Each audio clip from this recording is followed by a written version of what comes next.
Hei, jeg heter Anna, og velkommen til Gildehallen på Borre. Og selvfølgelig velkommen igjen til de som var sammen med oss forrige uke.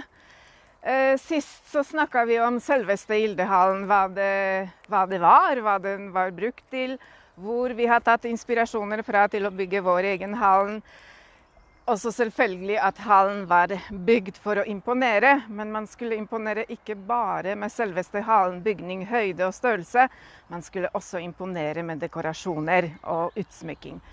Og vi har sett både ute og inne, så vi begynner allerede ute, for der rundt hovedinngangen så har vi utskjæringene som er malt med farger, og det skulle være masse farger i vikingtida. Vår Gildehallen er sånn fiktiv dato, så alle som kommer til vår Gildehallen kommer til år 822. Og da 822, det er akkurat begynnelsen da Osebergskipet seilte rundt skandinaviske kysten. Vi vet at Osebergskipet var bygd i 820, og den var begravd i sin gravhaug i 834. Så 14 år seilte den her rundt skandinaviske kysten. Og det er derfor, i og med at Gildehallen skal være fra denne perioden, så stilen av utsmykkingen her er tatt for det meste fra Osebergfunnet. Så da sier jeg igjen velkommen til Gildehallen. Vær så god. Sist også snakket vi om det første rommet, som heter Våpenhuset. Det var slik at det er ingen som skulle ha med seg våpen til selveste Gildesalen. Men her i dag i vår Våpenhuset står kopi av Osebergvogna. Den er laget og den er eid av Oseberg vikingarv. Og den er litt større enn originalen, men ellers er det akkurat det samme som fra Oseberg. Og hvis dere ser akkurat nå, tror jeg ser dere i det midterste mønsteret som er her, den kanskje dere som har vært forrige uke har sett allerede som en av elementene på søyle nummer 1, som fortalte historie om Skirnesmål. Og der var nemlig Skirne som sitter på hesteryggen og rir til Jotunheimen for å fri til Frøya, til Gerd på Frøys vegne. Så da sier jeg nok en gang velkommen til Gildesalen. Vær så god, kom inn. Som jeg sa, man skulle imponere med farger, med dekorasjoner. Så vi har allerede ganske mange farger her, men det kommer flere. Vi ønsker oss mønster som blir malt på den tverrbjelken rundt hele rommet. Vi ønsker oss tekstiler som er vevd med farger, som er kanskje brodert. Det har vi eksempler fra Bayeux-teppet eller fra Oseberg-krevla. Så det kommer flere, men allerede nå har vi ganske mye farger på søylene våre. Det er 4 historier som vi forteller. For det er 4 søyler, men 2 av de søylene som er ved siden av høysetet, de er malt med farger, med maling, som vi tror at det var brukt i vikingtida. Det var andre fargestoffer til farging til tekstiler, men noen andre fargepigmenter til maling. Våre farger, det er 2 av dem som dessverre vi fikk ikke lov å bruke. Og det er gullfarge som er ganske mye av den første søylen her. Der er en pigment som heter orpiment, og den inneholder arsenikk. Og da sies det selv at da er det mye gift, og det er farlig, så det er derfor i dag vi fikk ikke bruke den. Den andre fargen, i vikingtida brukte man for det meste pigmenten som kommer fra en hal edelstein som heter lapis lazuli. Man kunne lage smykker av det, og dere som kjenner til Tutankhamons funnet, så Tutankhamon hadde smykker som var laget av lapis lazuli. Og hvis man skulle ha pigmenter til maling, så man må ha mengde av stein, knuse den å ta pigmenten, så det er utrolig dyrt. Og det kunne vi ikke bruke på grunn av det. Og det er også langt veis fra, for den kommer fra Afghanistan, så den kom liksom fra arabiske land gjennom Afghanistan hit til Skandinavia.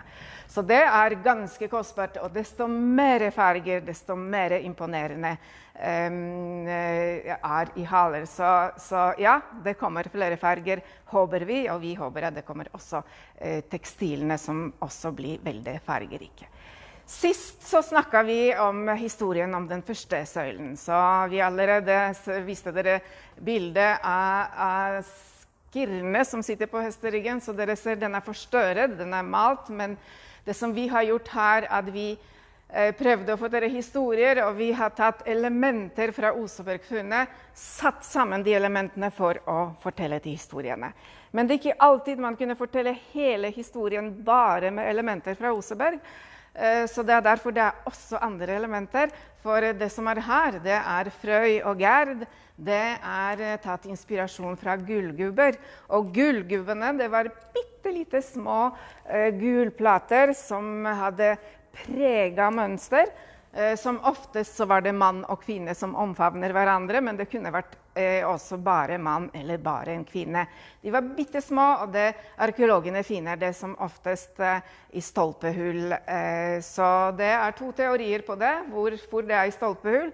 Det kan være at det er deponering når man bygger hallen, men den andre teorien er at kanskje med store begivenheter, med store arrangementer, for eksempel stor bryllup, som man festet til stolpen, den gullgubben, og når halene raste ned, så det er derfor vi finner det i dag i stolpehullene. Men vi avsluttet nemlig historien her om den første kongen i Ynglingætta. Det er kong Fjollne. Han var halv gud og halv jotne, det var ikke mennesken enda. Men han var sendt til Midgard for å bygge sine hall, sine sal, og han skulle også begynne den store kongefamilien der. Og Fjollne, han bygde de salene sine i Uppsala, og det er derfra kommer den store familien. Den søylen som er på den siden av høysetet, det er Ynglingatal. Det skulle være historie eller hele familietre om ynglingene. Men det var 30 konger i den familien, så vi måtte velge noen av de. På den andre siden av søylen der har vi selveste kong Fjollne, som står med drikkehorn, står ved siden av sin store sal som han bygde i Uppsala. Kong Fjollne, han døde, han druknet i Mjødkar, så noen sier at kanskje det er hyggelig død, noen sier kanskje det var noe forferdelig, men han rakk å gifte seg, så han førte videre kongefamilien. Det som vi forteller her, så vi vil gjerne fortelle om det hvis det er kongene kommer fra gudene, så de har spesielle evner. Så den neste kongen vi vil gjerne fortelle her, det er kong Dag, som står på andre siden av den Gildehallen, miniatyr av Gildehallen. Og kong Dag, han kunne snakke med spurver. Han hadde overnaturlige evner for å forstå hva spurvene sier, eller små fuglene sier.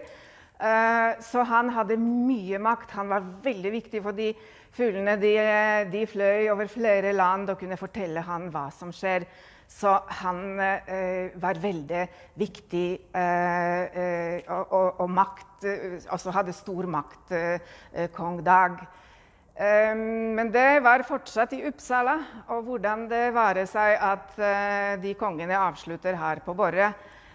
Det var en konge som heter Ingjald, og Ingjald han ville ha mye makt. Han ville ha mer makt enn der hvor han regjerte, for det var flere små konger på den tida. Og han drepte mange av de små kongene, for han ville ha makt over større områder. Men det viser seg at det var ikke så lurt, for mennene til de kongene selvfølgelig var imot det, og han var redd at han blir drept, eller at han får straff for det. Så for å komme ut med æren, så han tatt haren sin, arrangerte stor gilde, stengte dørene, og så satt fyr på huset, så de døde med flammer.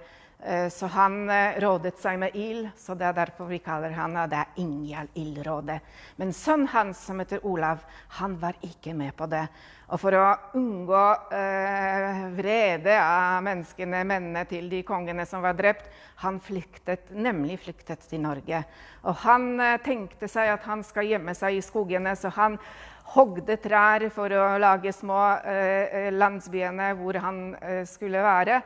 Men hvis man født som konge, hvis man født av konge til å være konge, så man kan ikke flykte av det. Så man må være konge eller dø til å prøve å være konge. Så han var den første liten konge som kom fra Uppsala til Norge. Sønnen hans, han heter Halvdan. Så det var den første som kom sydover. Han var i Vestfold, i Skiringsal. Og sønnen hans igjen, han heter Øystein Frett. Og hvis vi skal tro på Snorre Sturlason, så Snorre sier, når han har vært her på 1200-tallet, når han stod der ved Borrehavene, så han sa at her hviler Øystein Frett og Halvdan fra Holtan, og begge lever enda i manns minne. Så den neste kongen som her, det nemlig Halvdan. Der står Halvdan fra Holtan, som var her på Borre, hadde helt sikkert store hall, men hvis en konge har en gildehall, så han forpliktet til å gi store gilder og gi mye og mat og drikke, men han var ikke flink til det, så det derfor han var kalt at han var Halvdan Matile, gavmile fra Gildehall. Så dere kanskje ser på den andre siden, han prøver å gi bort sverd, men der magre soldatene hans, de protesterer og de sier nei, vi vil ikke ha gaver, vi vil ha mat. Så det vi i dag, så vi prøver å gjøre skam på Halvdan, så vi gir god mat til alle menneskene som kommer her til Gildehallen. Den neste konge, der har vi Gudrud, den gjeve Veidekonge. Han var gift med Alvhild, det var en dame fra Østfold. Sammen med Alvhild så får han en sønn som heter Olav Geirstad Alv, og sønnen til Olav Geirstad Alv den siste konge i Ynglingatal, eller i hvert fall der slutter Ynglingatal. Men så Gudrud, da han blir en eldre mann, og han ganske tørst, så han bestemte seg, da han ble enkemann, og han bestemte seg, og han skal gifte seg på nytt, og han fant en ung, vakker dame som heter Åsa. Så han sendte frieri til Åsa, men hun sa nei til frieri. Så han har tatt sin hirden og reiste til gård til far til Åsa. Drepte far, der ligger han stakkar drept, det Harald Granraude, og han har tatt med makt Åsa og giftet seg med henne. Han burde ikke gjøre det. Kvinner hadde ganske mye makt i vikingtida selv, men han har gjort henne veldig fort gravid, så Åsa tenkte at hun skal ikke gjøre noe med det mens hun går med barnet. Men så, da hun fikk lille sønnen sin, så hun at Gudrud på brygga blant båtene sine sørpefull, og da tenkte hun at nå det tid å gjøre noe med det, så hun sendte tjenere sine til å drepe han, så han var drept med spyd. Så hun tar lille gutten og flykter over fjellet til Opplandet, og der regjerer hun på sønnens vegne. Men da begynner nå andre historie. For liten sønn, han heter Halvdan Svarte, og det far til Harald Hårfagre. Så det var ganske langt historie og lengre med tekniske problemer, men det nok for i dag. Så kanskje vi ses til neste uke. Ha det bra.